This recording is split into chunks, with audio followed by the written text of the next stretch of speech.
আপনারা জানেন মাধবদী থানাধীন গৌরীকান্দি গ্রামের নিবাসী মুসলমান আমেনা বেগমের চাঞ্চল্যকর ধর্ষণ ও হত্যা মামলা সংক্রান্তে আপনাদের আমরা রেখেছি। আপনারা ইতিমধ্যে জেনে গেছেন যে এখানে একটি মর্মান্তিক হত্যাকাণ্ডের শিকার হয়েছে ভিকটিম আমেনা বেগম।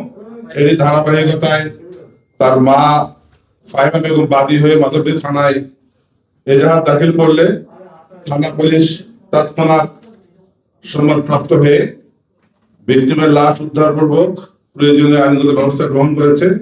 শ্রদ্ধা তৈরি সহ মৃতার লাশের পোস্টমর্টম সম্পন্ন হয়েছে এবং বিধি মোতাবেক তার পরিবারের কাছে হস্তান্তর করা হলে তাকে দাফন করা হয়। এজাহার প্রাপ্তির সাপেক্ষে এজাহারের নাম ছিল 9 জন আসামি। এর সাথে ধর্ষণ এবং খুনের সাথে জড়িত ছিল 4 জন। এছাড়াও এই ঘটনাকে কেন্দ্র করে সালিশ বৈঠকে জড়িত ছিল আরো 5 জন। টোটাল 9 জন আসামি নাম এজাহারভুক্ত ছিল। তাদের মধ্যে আমরা 4 জন ধর্ষণকারীকেই গ্রেপ্তার করতে নরসিংদী জেলা পুলিশ সক্ষম হয়। পাশাপাশি যারা সালিশ করেছিল তাদের মধ্যে আমরা 3 জনকে ইতিমধ্যে গ্রেপ্তার করেছি। অর্থাৎ ধর্ষণ এবং খুন সহ সালিশ যারা করেছে মোট আসামি ছিল 9 জন। তার মধ্যে আমরা 7 জনকে গ্রেপ্তার করতে সক্ষম হয়েছি। এ বিষয়ে আমরা তদন্ত অব্যাহত রেখেছি।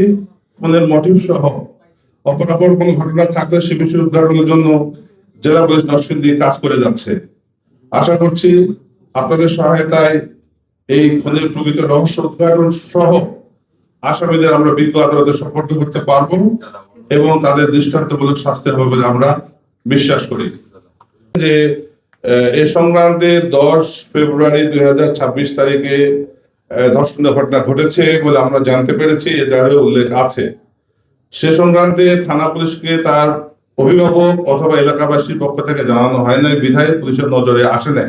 সালিশ মীমাংসার মাধ্যমে এটা সমাপ্ত করার চেষ্টা করা হয়েছিল।